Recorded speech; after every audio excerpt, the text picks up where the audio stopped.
एक बार एक घर के अंदर से एक लेडी की चिल्लाने की आवाज सुनाई देती है। डिटेक्टिव एलेक्स बगल वाले घर में ही रुके हुए थे। वह आवाज सुनकर फौरन उस घर में पहुंचते हैं। वहां पहुंचने के बाद डिटेक्टिव को लाश के पास 4 लोग दिखाई देते हैं। मिस्टर डिटेक्टिव इन चारों को देखते ही समझ जाते हैं कि यह खून किसने की है। लेकिन क्या आप इस लाश को देखकर बता सकते हैं कि खूनी कौन है? अच्छे से देखिए और नीचे कमेंट करके बताइए।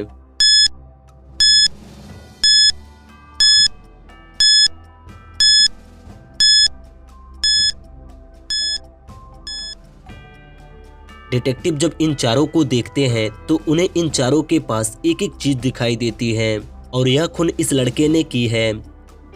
लेकिन डिटेक्टिव को यह पता कैसे चला? क्योंकि आप इस लाश की घाव को देखिए। अगर मोंटू ने खून किया होता तो इस बॉडी पर 3 निशान होते। अगर मेहर ने खून की होती तो काफी चौड़ा घाव होता। और अगर विबान ने खून किया होता तो गोली आर पार हो गई होती। लेकिन इस घाव को देखने से ऐसा लगता है इसे इस कैंची से मारी गई है। यही देखकर डिटेक्टिव एलेक्स इस खूनी को पकड़ लेते हैं। क्या आप खूनी को पकड़ पाए थे? हमें कमेंट करके बताइए। बालवीर अपने खेत में फसल छींटकर अपने घर चला आता है। अगले दिन शाम को बालवीर अपने खेतों में घूमने के लिए जाता है। लेकिन जब वो अपने खेत के पास पहुंचता है तो वह देखता है कि किसी ट्रैक्टर वाले ने उसके सारे फसल को बर्बाद कर दिया है। यह देखकर बालवीर को अपने 3 पड़ोसियों पर शक होता है जिनके पास ट्रैक्टर हैं। तो बालवीर पता लगाने के लिए उनके घर जाता है। उनके घर जाकर उनके ट्रैक्टरों को देखते ही बालवीर समझ जाता है कि मेरी फसल किसने बर्बाद की है। लेकिन क्या आप इन तीनों ट्रैक्टरों को देखकर बता सकते हैं कि कौन सी ट्रैक्टर ने बालवीर की फसल बर्बाद की है? अच्छे से देखिए और हमें कमेंट करके बताइए।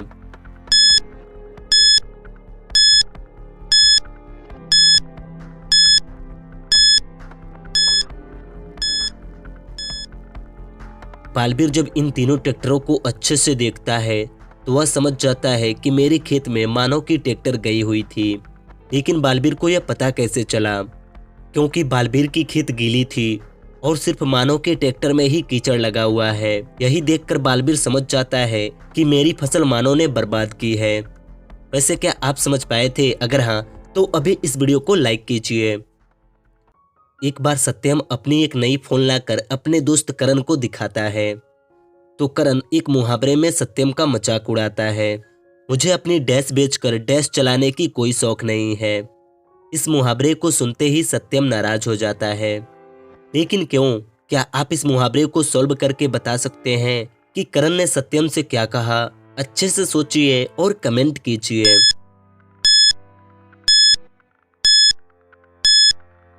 करण बोलता है मुझे अपनी किडनी बेचकर आईफोन चलाने की कोई शौक नहीं है।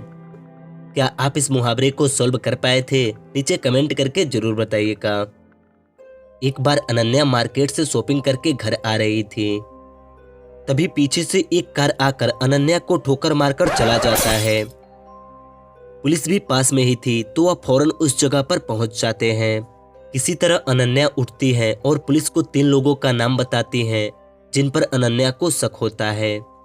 पुलिस उन तीनों से पूछने के लिए उनके पास जाते हैं। पहले पुलिस मानव के पास जाते हैं और मानव से बोलते हैं पास वाले रोड पर 20 मिनट पहले एक एक्सीडेंट हुई है और मुझे लगता है वह एक्सीडेंट तुमने किया है। मानव बोलता है सर मैं अभी अभी मार्केट से आ रहा हूँ लेकिन मेरे कार से किसी की एक्सीडेंट नहीं हुई। फिर पुलिस बालवीर के पास जाते हैं और बालवीर से भी यही बातें बोलते हैं। बालवीर बोलता है सर मैं तो अभी को सोकर उठ रहा हूँ, मुझे कुछ नहीं पता। पुलिस बालवीर की बातें सुनने के बाद विबान के पास जाते हैं और विबान से भी यही बातें बोलते हैं। विबान बोलता है सर मैं मार्केट गया हुआ था लेकिन मेरे कार से किसी लड़की की एक्सीडेंट नहीं हुई। पुलिस इन तीनों की बातें सुनते हैं और समझ जाते हैं अनन्या की एक्सीडेंट किसने की है। लेकिन क्या आपको पता चला एक्सीडेंट किसने की है? अच्छे से सोचिए और नीचे कमेंट कीजिए।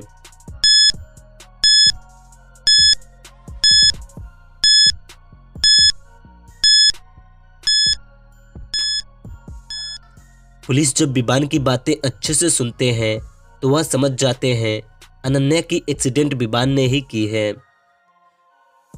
लेकिन पुलिस को विवान पर शक क्यों हुआ? क्योंकि विवान बोल रहा है मैंने किसी लड़की की एक्सीडेंट नहीं की। लेकिन पुलिस तो यह बोले ही नहीं थे कि किसी लड़की की एक्सीडेंट हुई है। तो फिर विवान को कैसे पता चला कि पुलिस लड़की की एक्सीडेंट के बारे में पूछ रहे हैं? यही सुनकर पुलिस विवान को पकड़ लेते हैं। अगर आपका भी आंसर विवान ही था तो अभी इस वीडियो को लाइक कीजिए। चलिए इन सभी कारों को देखिए और बताइए कि इनमें कौन सा कार ओड ऑन आउट है, मतलब बाकियों से अलग। अच्छे से देखिए और नीचे कमेंट करके बताइए।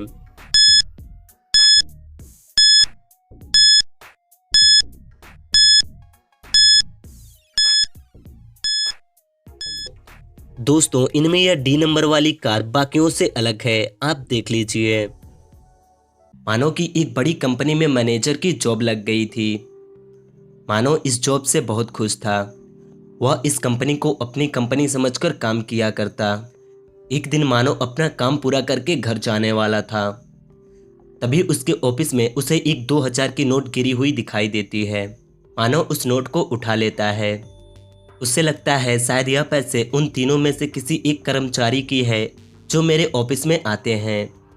तो मानो उन तीनों कर्मचारियों को बुलाता है और उन तीनों से पूछता है क्या तुम में से किसी के पैसे गिरे हैं?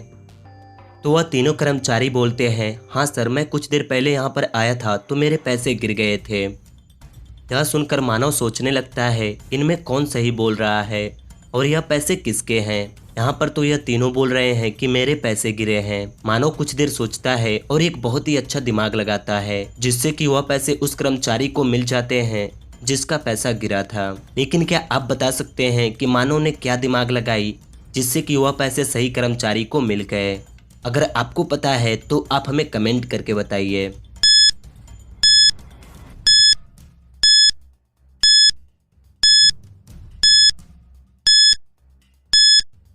मानव अपने पास से 3 जगहों पर अलग अलग पैसे रखता है और जो कर्मचारी उस 2000 के नोट को चुनता है मानव समझ जाता है कि वह पैसे इसी कर्मचारी के थे। इस तरह मानव उस कर्मचारी को उसके पैसे दे देता है। क्या आप भी कुछ ऐसा ही सोच रहे थे? अगर हाँ तो इस वीडियो को लाइक कर दीजिए। चलिए अब इन दोनों माँ को अच्छे से देखिए और बताइए कि इनमें कौन सी माँ सौतेली है, ए या बी। अच्छे से देखिए और आप अपना आंसर कमेंट करके बताइए।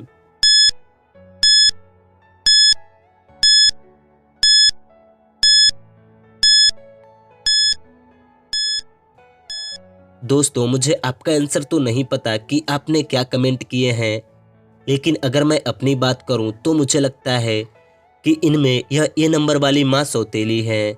वह क्यों? क्योंकि देखिए अपने यह औरत कैसी कैसी खाने खा रही है और कितनी अच्छी कपड़े पहनी हुई है, लेकिन इस बच्चे के कपड़े और खाने को देखिए। यही देखकर मुझे लगता है कि इनमें यह ए नंबर वाली माँ सौतेली है।